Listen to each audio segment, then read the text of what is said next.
Welcome to Coffee with Joe for Thursday, October 28th, 2010. Joe, last week we blogged about the failed monetary policy of the Fed, of Ben Bernanke. Well, the election's coming up on Tuesday, and we have our first chance in 2 years to change things.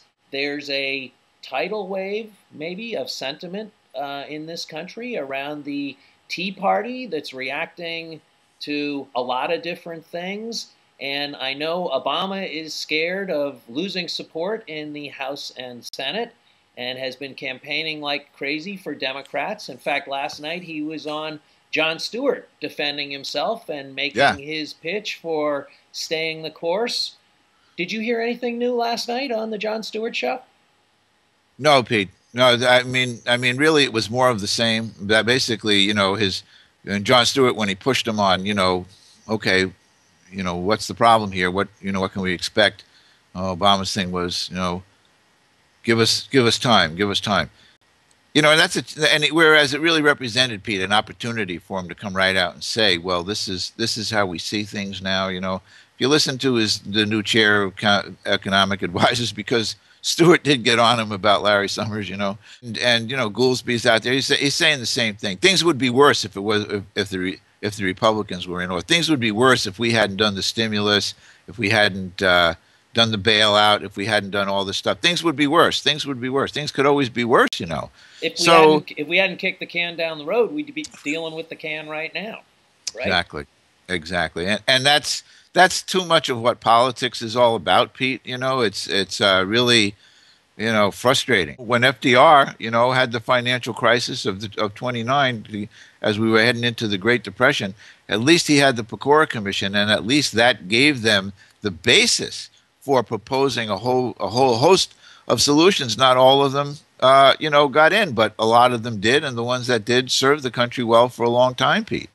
Bill Black has been saying this week that there are 0 prosecutions for all this rampant fraud that took place throughout the various levels of the mortgage industry.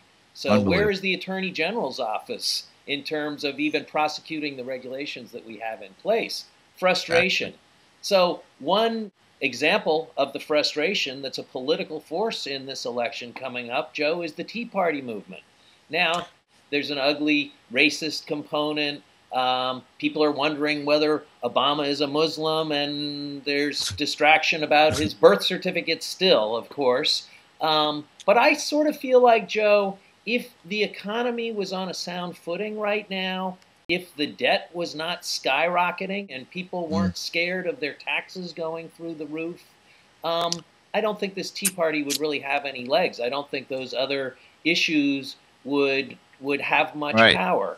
I see the Tea Party movement actually, interestingly enough, as the first big manifestation of widespread public sense that something is not right in the economic system. So I'm wondering if our ideas about monetary reform were better publicized and better understood, would they be embraced by the Tea Party movement, Joe?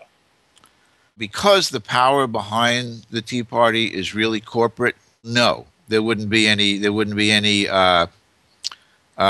support from the Tea Party for the types of reforms that we're proposing. Okay? Hold it right there, Joe. What do you mean by the power behind the Tea Party is corporate? Isn't this mom and pop rising up?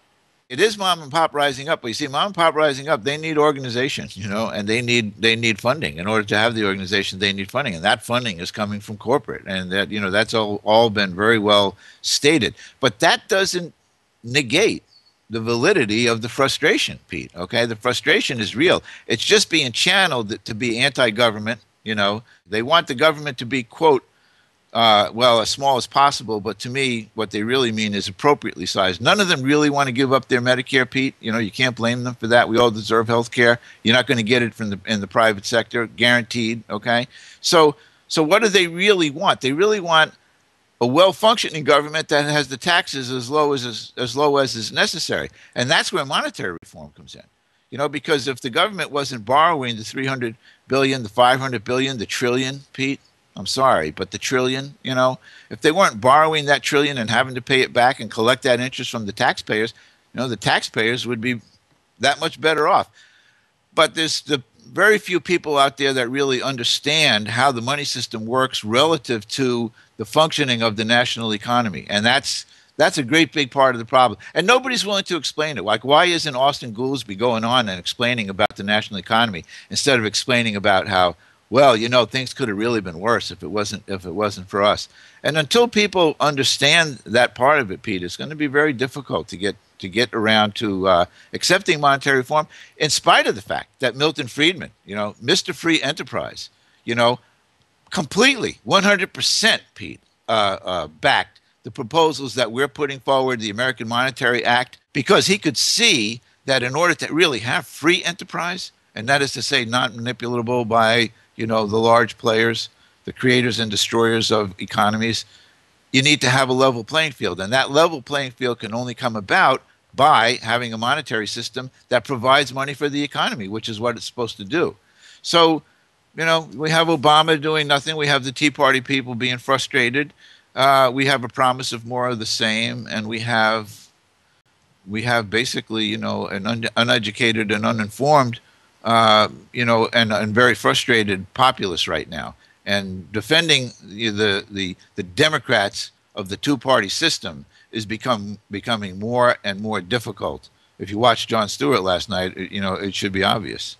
Joe, one bright light that's on the horizon, not in this country, but from a prominent place, is Mervyn King, the head of the Bank of England. The Central Bank of England came out this week in a speech in New York City against fractional reserve banking, right, and talking about its inherent instability, which is one of the things that Milton Friedman also talked about in those documents. And the program for monetary reform, Pete. Same all thing. The same, Pete. Joe, yeah, maybe next week we can take a look at King's speech a little bit. Oh, yeah. See what he's talking about. Okay? Let's do that, Pete. Okay. All right. Happy voting. Okay. Thanks, Pete. See you, Joe. Take care.